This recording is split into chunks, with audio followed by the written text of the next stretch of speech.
I tried to sneak up on them on the other side. Thank you for having me and welcome to this evening. I'm going to try and cover a few different topics. I think you heard from my colleague Daniel Kraft last year. He holds the record for the slides per minute at our organization. I won't quite measure up to that, but we'll try and see how close I can get. You heard a bit about my background. That's my White House uniform, which I see many of you sporting here. This is a little bit more the Silicon Valley outfit. I'm actually Canadian and originally from India. I spent 10 years in Europe restructuring large European organizations, mostly French ones, which is why I'm bold. And if you've interacted with French companies, you'll probably understand that. For 7 years now, we've been building out Singularity. And as was mentioned, I was the head of innovation at Yahoo before that. And I found that when you try and do disruptive innovation in an existing organization, that the immune system of the company will come and attack you. Right? All of our organizations are actually built to withstand change and withstand risk. And when you get a big cluster of people, it essentially acts like an organism and does not like disruption. Right? And I see some chuckles from the audience for the people with arrows in their backs who've gone through that process. I'll talk a little bit about that a bit later. We are based at NASA in Silicon Valley, and we live off this particular curve that many of you are familiar with from Ray Kurzweil's work, essentially a curve of Moore's law going all the way back to 1900. And what Ray found is that even though Gordon Moore made his predictions in the 60s, we've actually seen very steady doubling in the price performance of computation for over 100 years. And the question that he asked when he saw this data is, why is that so smooth and predictable? We've had wars and recessions, ups and downs in the semiconductor industry. You should expect a much more jagged stock market shape to this, right? Not this very rhythmic progression that we see. And Ray spent about a decade doing research on this, trying to understand the underlying cause of this. And he came up with a very fundamental observation, which is once you take a domain or a discipline or an industry area or a technology and you power it with information technologies and it acquires informational flow properties, its price performance starts doubling very steadily. Most importantly, once that doubling pattern starts, it doesn't stop, it just keeps going, which has extraordinary upper consequences to it. That's obviously a logarithmic y-axis. The endpoint on that chart is actually 18 million times higher than the starting point. So it's almost vertical in its shape. Peter Diamandis just wrote this book, Abundance, a couple of years ago. How many of you have read Abundance? Can I just see a show of hands? Bill Clinton just called it one of the 2 most important books that he's read. Peter projects out if we could harness this pace of change effectively, that we could soon have an abundance in healthcare, energy, clean water, education in about a decade. Right? And what would the world look like if that was the case? We are now seeing that doubling pattern across all of these other technologies, that all of them have aspects of their price performance that are doubling every 18 to 30 months. And we've brought together the world's leading experts in those areas. You'll be hearing from Dr. Dan Barry tomorrow morning, who's an expert in robotics, also a 3-time space shuttle astronaut in his spare time, about some of what he's looking at. And so we're seeing that doubling pattern across all of these areas.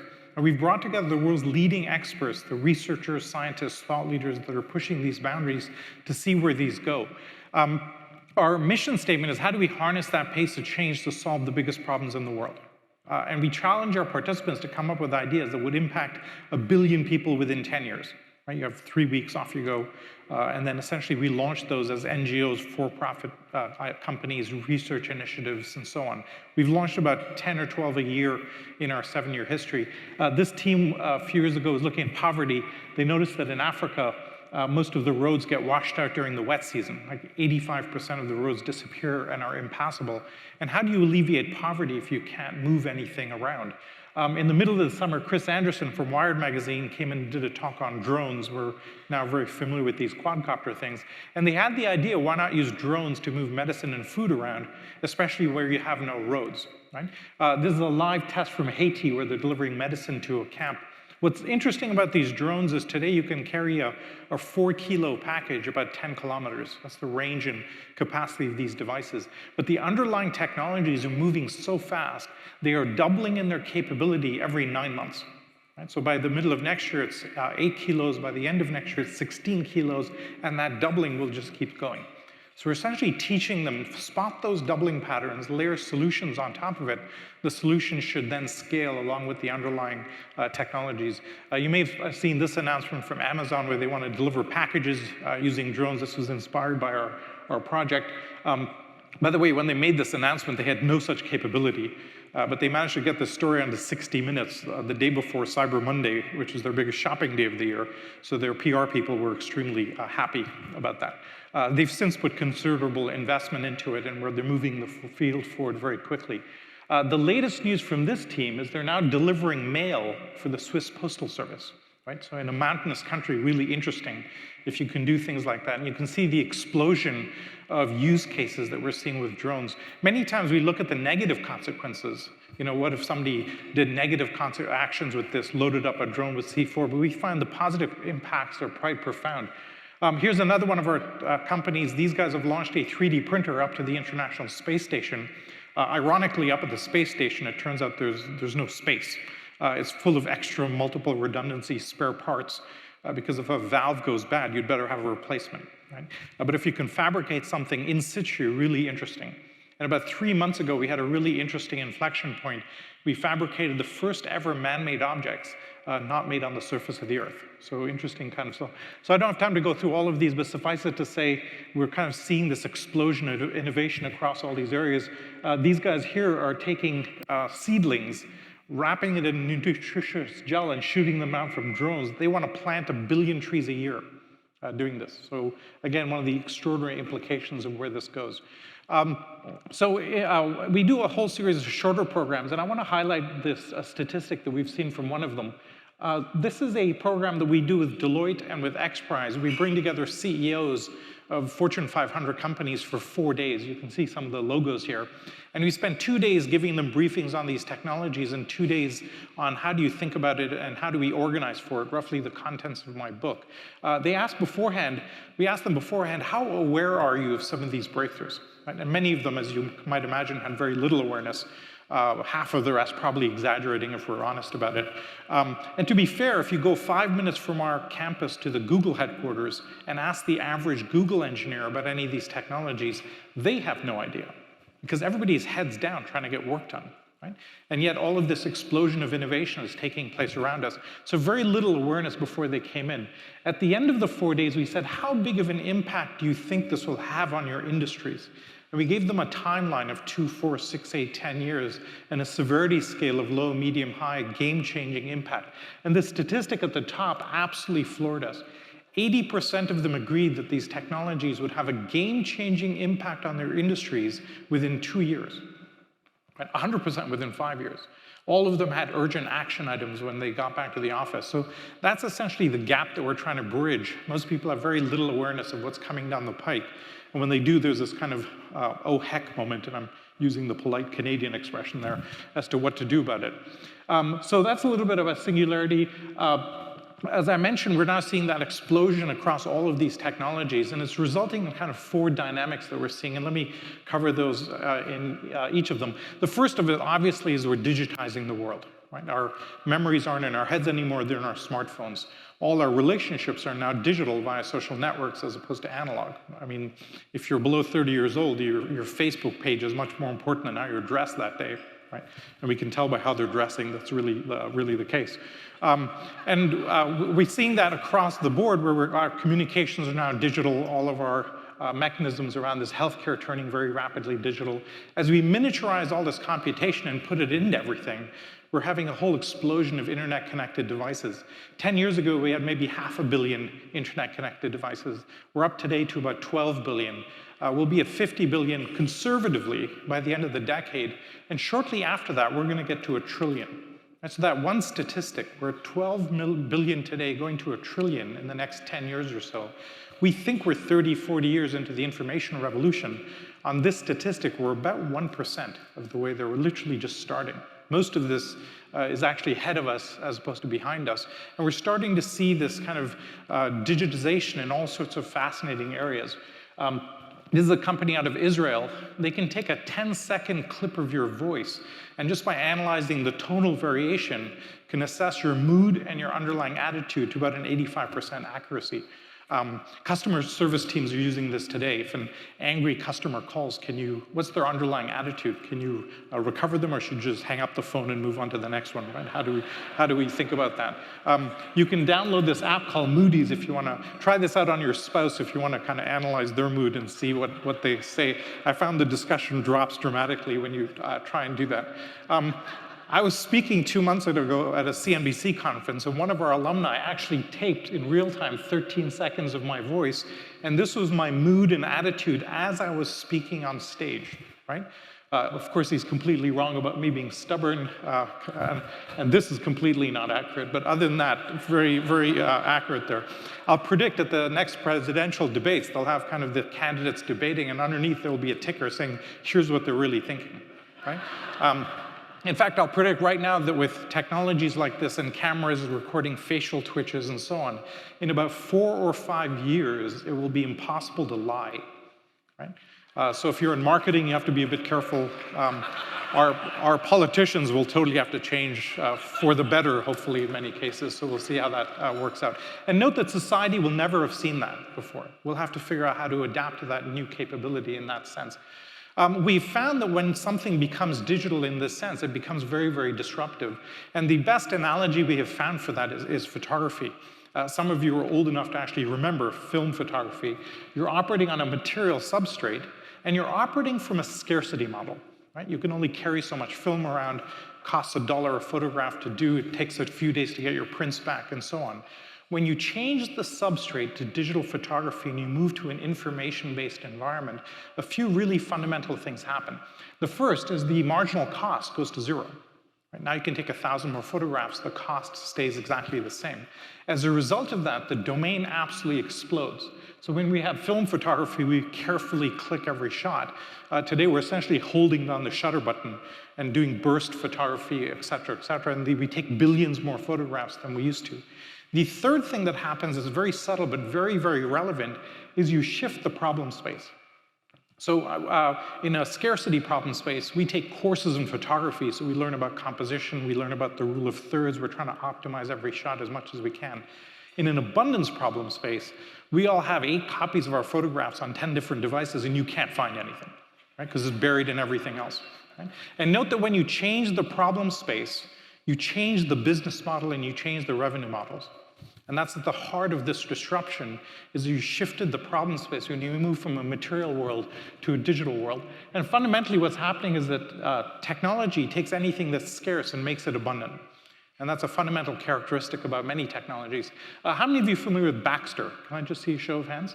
So Baxter is a stock-picking robot where you literally move its arms to show it what to do. It then can work a stock-picking line without any further assistance. There's a huge inflection point that's happened here, which is that in industrial robotics, you always had to prescriptively program the robot. You had to say, pick up this widget, turn 90 degrees, move over here, turn back, etc. Baxter is literally adaptive. You move its arms to show it what to do. It then uses image recognition and video processing to do the job from then on. Does not require programming. Takes about 25 minutes to train. Okay? Costs $22,000. Does not unionize, does not take coffee breaks, does not get sick, right? Mostly. This fellow's smiling, but he's about to lose his job as far as we can see as to how this goes, right? And to give you a sense of how fast this is moving, the really expensive part of Baxter is this red $10,000 arm, moves in like 17 degrees of freedom, has a ton of actuators and so on built into it. This is Saul Griffith, one of our faculty, who's creating a similar type of an arm using pneumatics and compressed air to drive the arm. He can do 95% of the functionality of the Baxter arm, except instead of $10,000, this costs $35. Right? And what we see in all of these domains is when we see a step change in innovation, we see orders of magnitude off the previous price. And of course, if it's rubber, human beings can work next to it much more comfortably and with much more safety. So extraordinary implications there. Many of you have heard of the Google car. It's now done almost kind of 1.5 million miles without an accident. Right? Most of us could not drive 1.5 million miles on streets and highways without an accident. The implications of this are quite profound. We've predicted that once you have a critical mass of these cars, will increase the traffic capacity of existing roads and highways between 10 to 15 times. right? With extraordinary implications, and say for real estate values, spike in the middle of big cities today because it's so hard to get in and out. When it's 10x easier to get in and out, that will kind of smooth out real estate values quite considerably. Now note that once you have Uber or drones or doing delivery in autonomous cars, this changes the equation of our society. All of our society is based around geographic proximity, right? School districts, voting districts, retail store locations, hospital clinics, and so on are all based on this. When you lift that off the equation, something very fundamental happens to society. And we think this will have a bigger impact on society than pretty much anything that we see. I have a 4-year-old son. He will never get a driver's license. Right? In fact, teenagers in big cities today aren't bothering to get driver's licenses, so they use Uber to get around everywhere. Here's the latest news. About 3 weeks ago, a self-driving truck is licensed and operating in the state of Nevada. About 4 months ago, a professional race car driver was beaten on a track by an autonomous car. The Chinese company Baidu is on its way to building an autonomous vehicle. The Singapore government just announced that they want to have 1/3 of the city serviced by autonomous taxis in a trial within 6 months. And so this is actually moving much faster than we think. It turns out that just the cost of accidents in the US is about 9% of GDP. The cost of sitting in traffic is about 8% of GDP. When you can release that back to the general economy, huge potential implications coming from that. I'll touch on one more kind of subject that many of you are familiar with, which is neuroscience. The real acceleration here is the fact that our ability to image the brain is doubling in its resolution every year or so. And today we can actually spot a single neuron firing in your brain in real time. And that drop in cost and increased resolution is allowing researchers to do some really fascinating things. There's a team out of Japan called Dreamcatcher. You go to sleep in an MRI machine. While you're asleep, they're storing the images coming off your visual cortex, and their objective is to play your dreams back to you the next day. Right? My wife wants to get her hands on that. I'm kind of less interested in that. And you can see the delicacy with which we'll deal with this, right? So extraordinary side implications of where this goes. Forget the positive implications around all these different aspects. Many of you are familiar with the Tricorder X Prize, I presume. Can I just see a show of hands if you are? Right? So Peter has a $10 million prize for literally the Star Trek tricorder. Somebody will win $10 million when their handheld device can outperform 10 board-certified doctors in doing a diagnosis. That's essentially the heart of the prize. 300 teams have been competing for this. We are down to the 7 finalists. The winner will be announced sometime in Q2 next year. So in the next 6 to 8 months, we're going to have a handheld device that will outperform most doctors in doing a diagnosis, which will fundamentally change medicine. Right? In rural areas where it's hard to get a doctor, completely transformative, or in developing emerging markets where there's a doctor per million citizens, this will be quite fundamentally transformative. If you're a hypochondriac, you'll totally love this device, right? In fact, you'll probably buy 2 because, well, one of them must be wrong, etc. Quite profound. Here's the leading contender called Scanadu. That's a whole doctor's examination room, literally in the size of a pillbox. Right? And so quite profound. But maybe the most profound thing that we're seeing today is solar energy. It turns out that the price performance of solar panels is riding this doubling pattern, doubling in its price performance anywhere from 22 to 30 months, and has been for quite a while. Okay? At this pace, we will hit 100% of world energy supply deliverable by solar in about 23 years. Which will have enormous geopolitical implications. The Middle East will essentially collapse. Russia, whose only asset is oil and gas, will have a kind of a big problem. The intelligence agencies are really worried about that because here you will have a huge country with a big army and no money. What will they do? So the Europeans are a little nervous about that.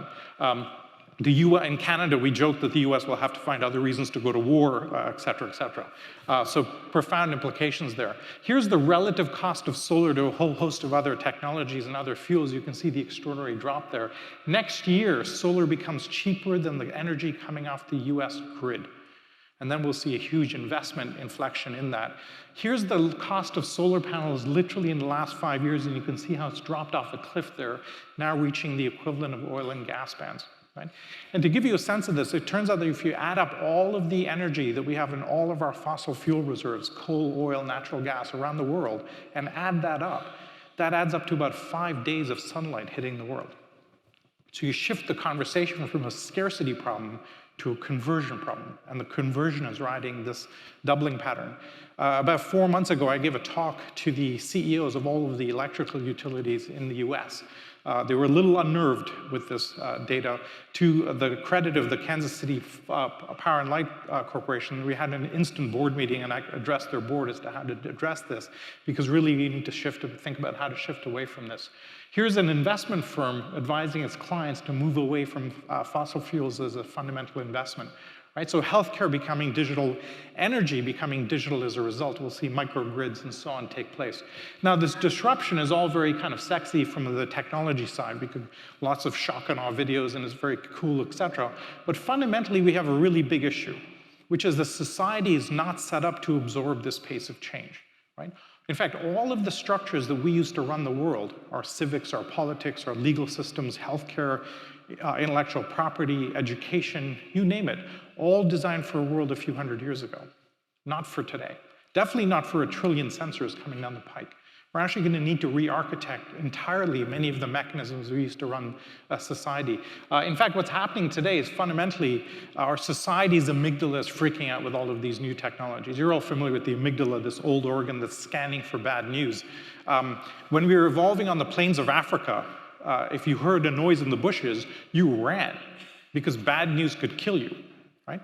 This is why we're 10 times more likely to listen to bad news than we are to listen to good news. It's an existential reaction. And today we actually need to program away from this. This, by the way, explains the success of Fox News.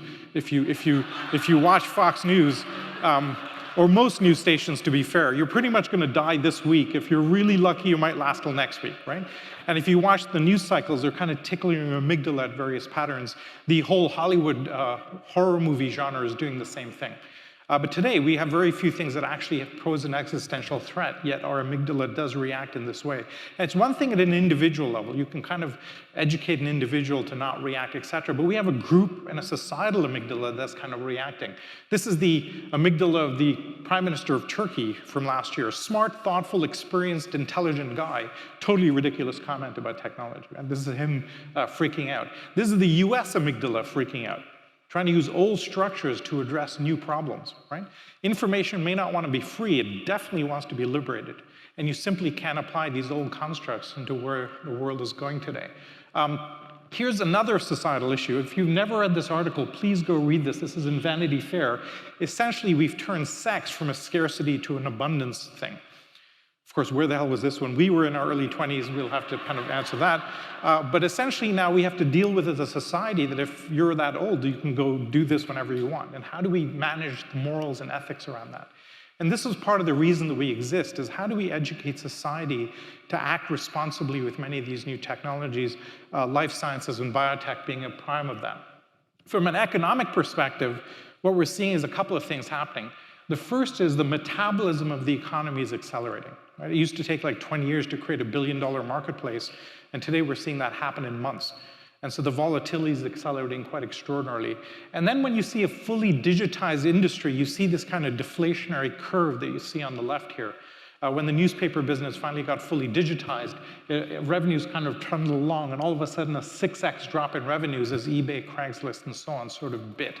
The newspaper business, the music business, the same thing, a 10x drop in revenues in that instance. Note that this is called a media industry. They're actually trying to sell the physical media, right?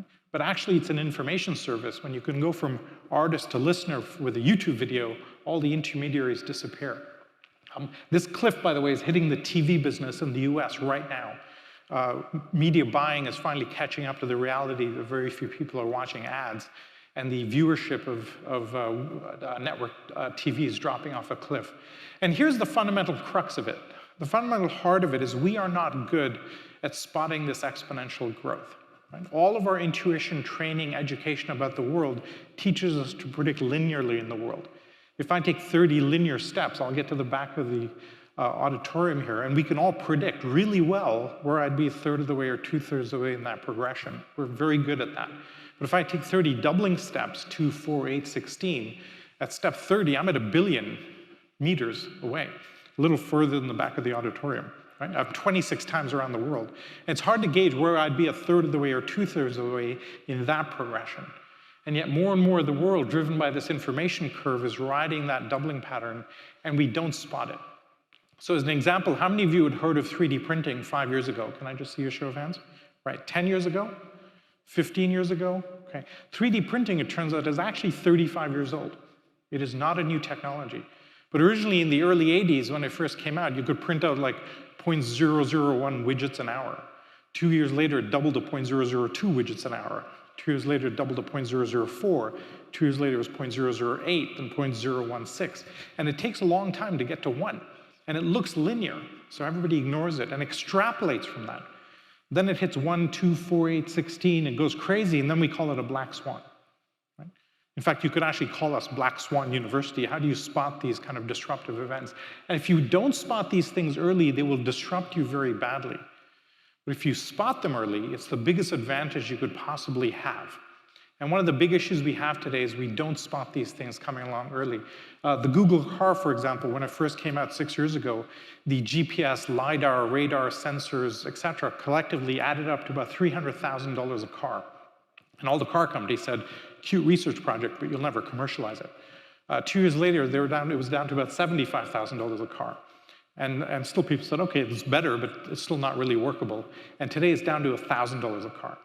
Right? And now everybody's kind of freaking out around this, and we can see the extraordinary change there.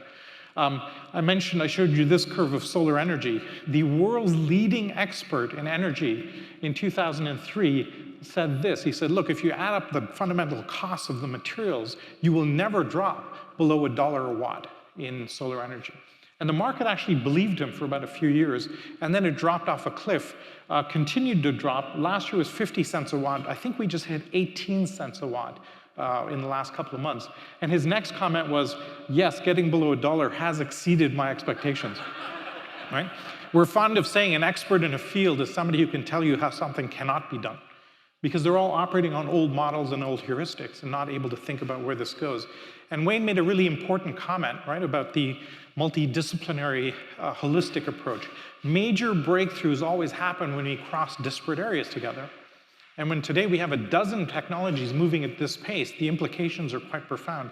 Each of them is accelerating in its own way, but as they intersect, that adds another multiplier to the equation. That's why this pace of change is so profound. Today we're information enabling everything.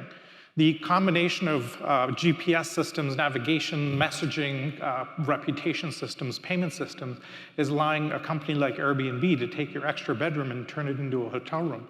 Right? Peter Thiel invested in Airbnb a couple of years ago at a 40% valuation of Hyatt hotels worldwide. And people said, you're crazy, that's a ridiculous valuation to give a startup. He'd spotted the exponential curve in their room nights. Right? And the room nights have continued to explode. They recently had 500,000 rooms occupied in one night around the world. By the end of this year, Airbnb will be the biggest hotel chain in the world. Okay? And they don't own any hotels. What an awesome business to be in. You're the market leader and you have none of the legacy costs.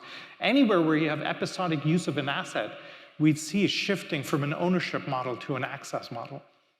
We all have, for example, we all own at home a screwdriver for the millionth of a percentage of the time they use the dang thing. Right? At some point in the future, we needed a screwdriver, a drone attached to a cell phone tower will fly it to you for the few minutes that you need to use it. And the real driver behind this, the thing that's pushing all of this disruption, is because the costs of all these technologies are dropping so dramatically, it means that the technologies are becoming fundamentally democratized, and anyone and everyone has access to them. And what we're seeing across the board in these technologies is something becomes digitized, the cost drop to zero, you get open source communities forming, new technologies get created and disrupt the status quo and shift the industry from a scarcity problem to an abundance problem. We saw that in music, newspapers, books, et cetera. And I'll show you a couple of these examples of disruptive innovation. Today you can get $100 headsets that give you a pretty good fidelity readout as to what brainwave frequencies are going on in your brain. I don't know if you can see this. This is me on the left in the silhouette wearing a headset. This is the readout from my brain. On the right is Will Henshaw, one of our alumni. He was a guitarist for the Eurythmics, the band from the 1980s. And what Will is doing, he's composing music that when you play the music, puts your brain in the zone. So if you need to write software or work on PowerPoint or work on emails or a spreadsheet, you literally plug into this Pandora-type service and your brain is in the zone. My whole book's been written listening to this. Here, you can see here the difference in my brain from before and after, and you can see my brain flooded with alpha waves, which indicates I'm in a deep focused state, right?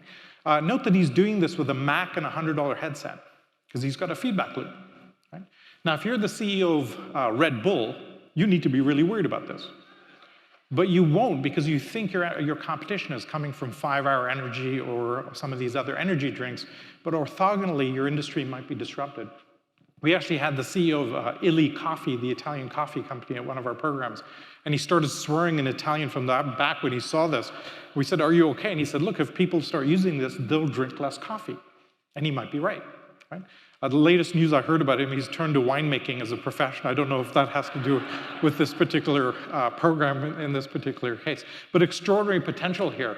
And this is essentially where we're seeing that curve go. I would put Bitcoin kind of about there in this pace. Bitcoin has a fascinating thing around it. They recently had $300 million moved around the world at a cost of $6 with Bitcoin.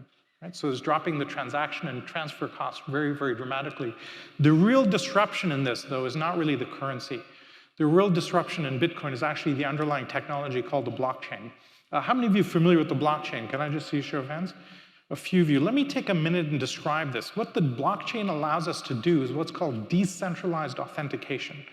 Many of our systems in the world, like voting systems, audit functions, multi-signatory contracts, et cetera, are third-party authentication.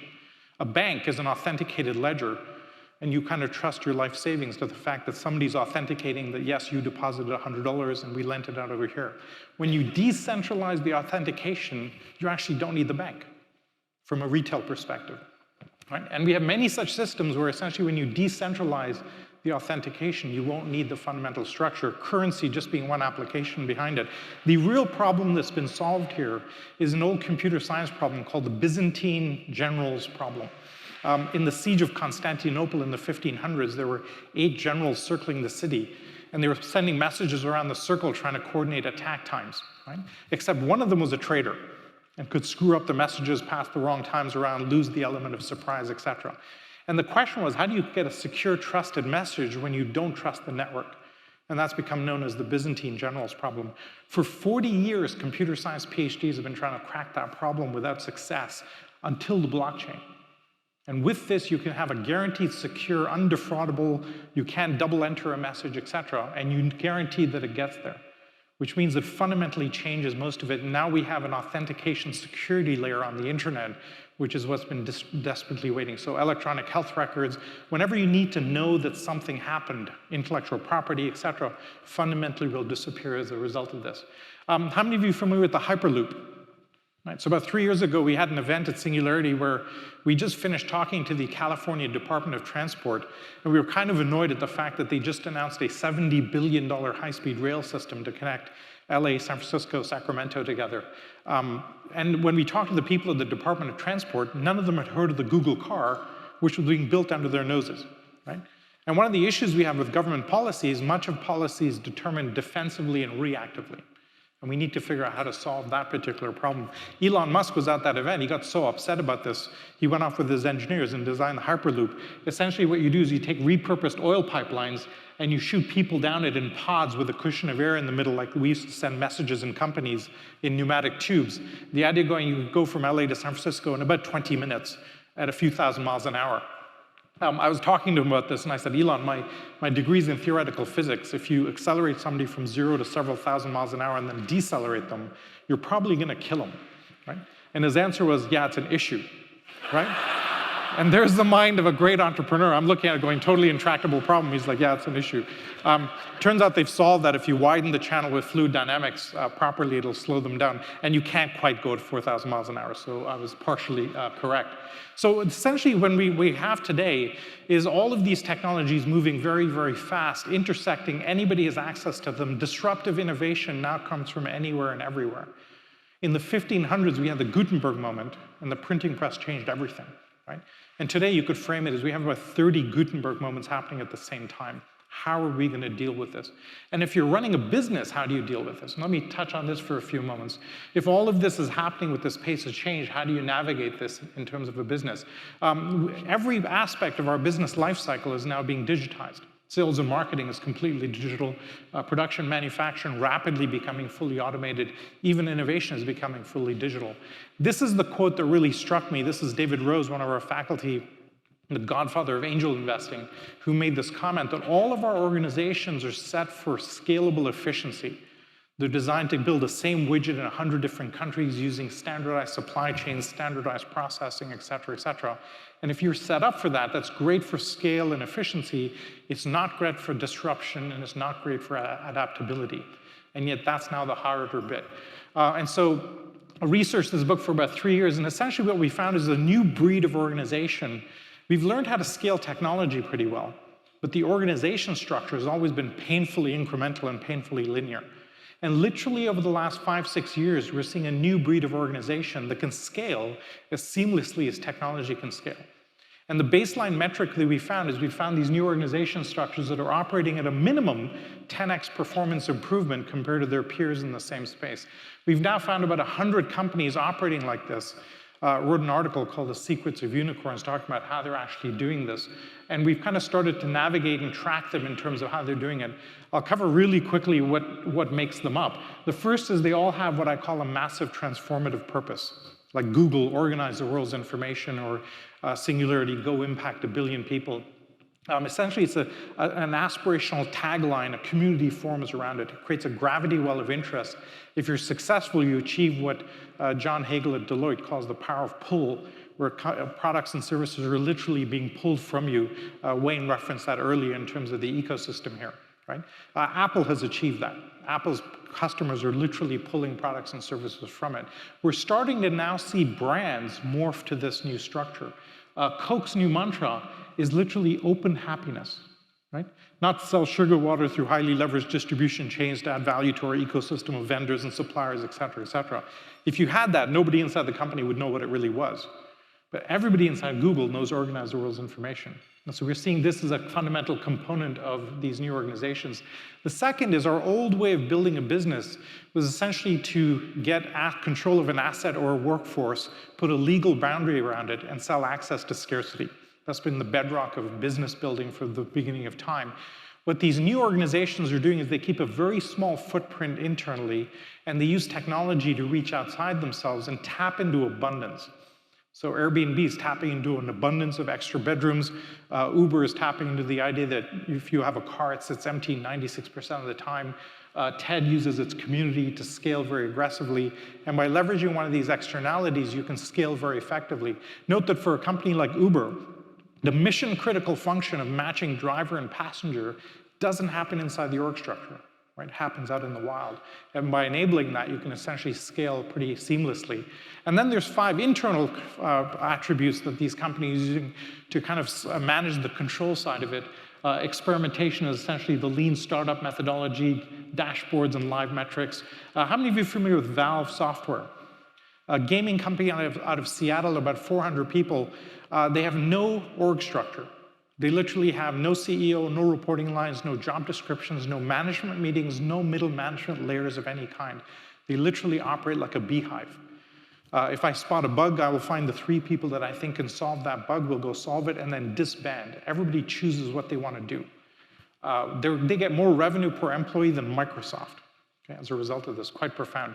What we found is if you implement 4 out of these 10 attributes, you get the 10x performance improvement. Not everybody does all of them. But if you implement 4 or more, you get this kind of performance improvement that's quite profound. I actually created a survey where you can actually go and score your own organization and how scalable it is. This is from the epilogue of the book, and this is the evaluation of the kind of leading exponential organizations from when I started writing the book to 10 quarters later when I finished writing the book, and you can see the extraordinary multiplier in their market cap. Uber, Airbnb, also completely out of date. And here's the fundamental economic thesis that emerged about why these things are doing so well. When you're running a business, you worry about managing cost of supply and cost of demand, right? And you're trying to optimize around both sides of that equation. What the internet did for us for the first time ever allowed us to drop the cost of demand exponentially. Online marketing, referral marketing. If you get a viral loop, your acquisition costs go completely to 0. And that was the first time in business that you could actually have 0 acquisition costs of getting customers. What these new exponential organizations have figured out how to do is how do you drop the cost of supply exponentially? right? So if you're Airbnb, the marginal cost of adding a room is almost zero. If you're Hyatt, you have to build a whole new hotel, right? Same with, many of you use Waze, the traffic application. When you join Waze, which piggybacks on your GPS, your demand and your supply, right? And when you can drop your cost of supply exponentially, you take out the denominator, your market cap explodes. And so what we're seeing across the board is these new startups leveraging some of these new technologies or entering legacy marketplaces with very low cost of supply. And if you're a legacy business, how do you compete? That's the big question mark. Of course, it doesn't hit all industries equally. If you're a very physical industry like construction, mining, oil and gas, retail, the sheer physicality means that it'll be a slower disruption. But certainly it'll be something to think about and worry about. This is from 2 months ago, we went on CNBC and actually announced a list of the Fortune 500 ranked by the scalability of their actual organization. So this is the full list. You can see the very digital kind of technology-based companies as the most flexible, and a lot of oil companies down here, which makes sense. If you're pulling oil, you're doing the same thing over and over again. You don't need to have a lot of adaptability in your org structure. But as solar energy comes along, you'd better be more adaptable. Right? And how will you juxtapose with this? We actually found that there's a correlation between your scalability and flexibility of your org structure and your stock market performance, which makes sense because as the external environment is getting more volatile, your ability to adapt to it is going to drive performance in the future. Right? So that's essentially what we think. Our advice to existing companies is twofold. First, update your leadership that this is happening, right? This pace of change, you saw the statistic I had with Deloitte at the beginning. Make sure your C-suite is aware that this is happening. Here's a survey of bank executives and how aware they were of some of the disruptive startups.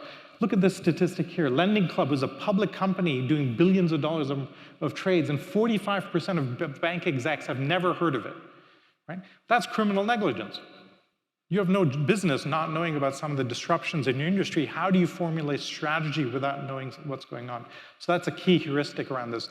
The second is don't try and take your big existing organization and turn it into one of these newfangled things. It's too difficult of a change. These big business transformation projects usually fail.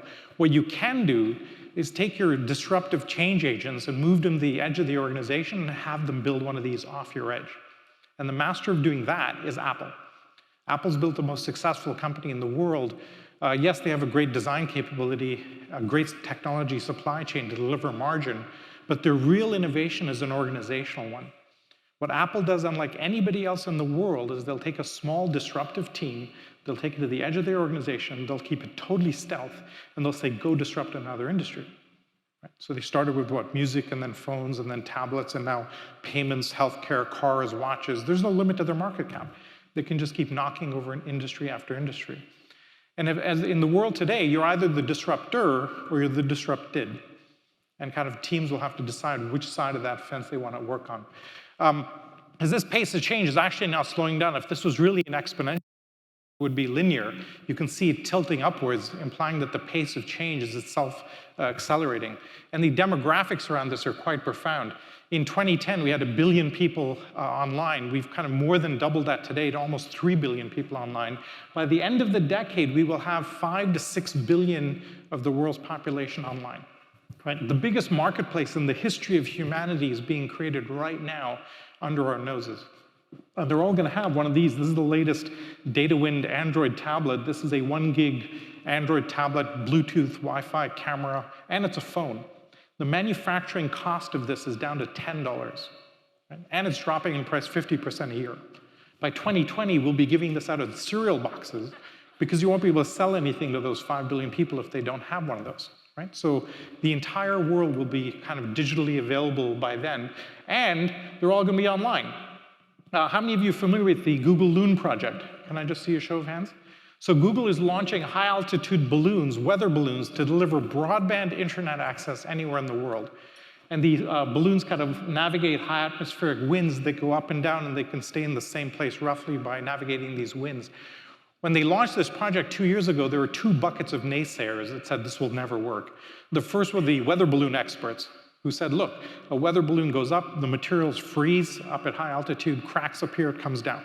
No weather balloon stays up for more than about 3 weeks. You're crazy to try this. And they worked out a minimum 100 days of what was required for these things to be workable. The second bucket were the telcos who said, look, you cannot deliver broadband from that high up. The power requirements will be too high, the equipment will be too heavy, et cetera. 2 years later, the balloons are staying up for 200 days at a time, and they're delivering 40 megabits a second of broadband. Astro Teller, the head of Google X, said to me a few days ago that they're delivering 10 megabits a second straight to your cell phone today. The country of Sri Lanka just contracted with these guys to deliver broadband to the entire country. And so essentially what we're getting to is energy is becoming digitized, healthcare is becoming digitized. The entire world will be online in the next few years. And let me close with a couple of broader examples. How many of you are familiar with Soylent? Can I see a show of hands? Okay, a few of you. So Rob Reinhardt, software developer, gets annoyed that he has to stop writing software to go eat lunch. Right? Typical developer kind of mentality, right? And when he goes to eat lunch, he eats bad food. And so a friend of his is lifting weights and drinking these protein shakes to build muscle mass. And he says, why can't I just buy one of these milkshakes that would give me a whole meal in a milkshake? Looks in the marketplace, finds there isn't one. So he spends 4 months with bionutritionists and biochemists, comes up with the substance Soylent, terribly named, right? Not a branding guy, based on the movie Soylent Green. And this is 100% of the carbs, fats, minerals, vitamins, nutrients you need as a human being for a day. So you can essentially drink this and not take in anything else. Right? People have now lived on this for 6 months without intaking anything else. They've lost a ton of weight, they're way healthier. They're a bit bored, granted, right? Because if you're drinking this stuff quite excited. So this is fascinating what's happening. We're now digitizing food. And what do I mean by that? You know, if you were 35 or 40 years old or over, your first instinct coming up with this formula would be to patent it and then create a licensing model and license it to food companies and make money off it. This younger generation is different. He open sourced his formula. Anybody can take that recipe and go make it. There are already 2,000 variants of his original recipe. And his answer for why he did this was, look, I want to feed the world. That's my massive transformative purpose. If there's an earthquake in Nepal, I want people to be able to drop boxes of this stuff in, or if there's a famine area or a refugee crisis, et cetera. Okay? Most interesting for me is that he actually runs this like a software company. Version 1.4 came out a few months ago. Okay? This is essentially a software release. We just had version 2.0 release, which is a liquid form. And essentially, even food is now turned into software. Okay? By the way, if you get version 1.3 on sale for cheap, it's because it caused a lot of gas. So there was a bug in that particular piece of the recipe. But now we've turned food into software, right? Energy software, healthcare, essentially digital. And so we're starting to see very fundamental structural changes in every aspect of life, not just media or books or publishing. Pretty much every aspect goes digital in this sense. Here's the version 2.0 that just came out. How many are familiar with the Oculus Rift? Right? So essentially, that's an iPhone in a scuba mask taped to your head. If you change your perspective, the perspective changes. I want to show you this video. This is a guy wearing an Oculus Rift for the first time, and he's about to go over a virtual roller coaster. This is his left and right eye perspective. So we're going to play this little video. By the way, this is a very experienced gamer. Plays World of Warcraft, Doom, nonstop. Watch his reaction as he starts playing this thing. All right. Okay? So he's just about to go over the edge, and he's tipped over the edge of the roller coaster. And now watch his body.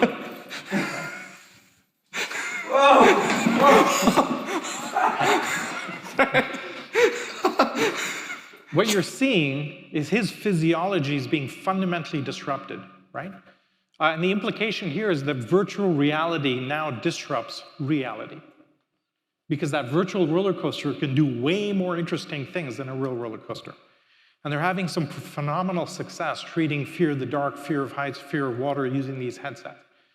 My 4-year-old son will be essentially wearing one of these, sitting in the basement, drinking Soylent and never go out, right? That's essentially the concern that I have when he grows up. How will we deal with that?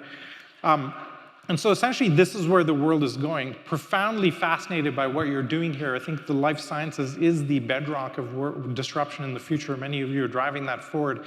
And the kind of ecosystem you've built here, I think, gives you profound implications. You'll be hearing a lot more of that tomorrow in terms of how that goes. I don't know if we have a few minutes for questions, but we can pause there and take some time. But first of all, thank you very much for having me. Thank you.